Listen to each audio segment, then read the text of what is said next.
When our purpose is off a little bit, it makes it harder to do the hard things.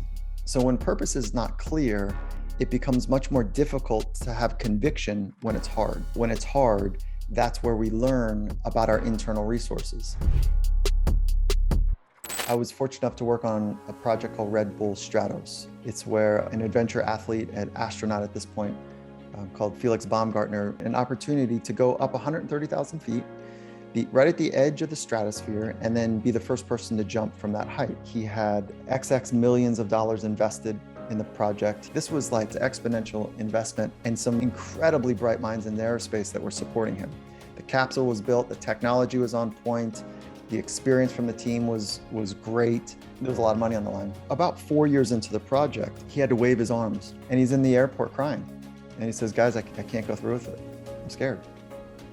Reasonably so. I mean, the chances of success were not incredibly favorable because it's such a dangerous, hostile environment to jump from the edges of space. Even the brightest minds were not sure if he passed through the sonic experience, if his arms and his legs would make it. And so imagine that you've got people counting on you and you're about to go to the facility, to the office, and you call in to your partner, your boss partner, and you say, I'm terrified, I'm overwhelmed, I can't do it.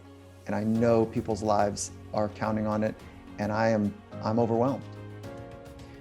Well, that's happening now in modern times. We're seeing a rise in anxiety and depression and suicidality. And go back to the story, this is where they gave me a ring, and they're like, hey, is there something that we can provide Felix as a resource? So Felix and I did some good work. He is extraordinary.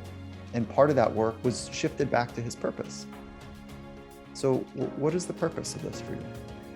And getting back realigned there is really important.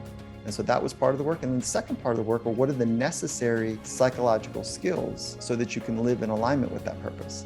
And then we built out some of those skills. Success part of the story is that it worked. Another 2-3 years went by, and he was the first person to jump from the outer space. His purpose was intact, and he forever changed our understanding of human capabilities. It's incredible, isn't it? And thank you for sharing that. I think it gives a lot of people confidence knowing that some of the top performers in the world go through these things too.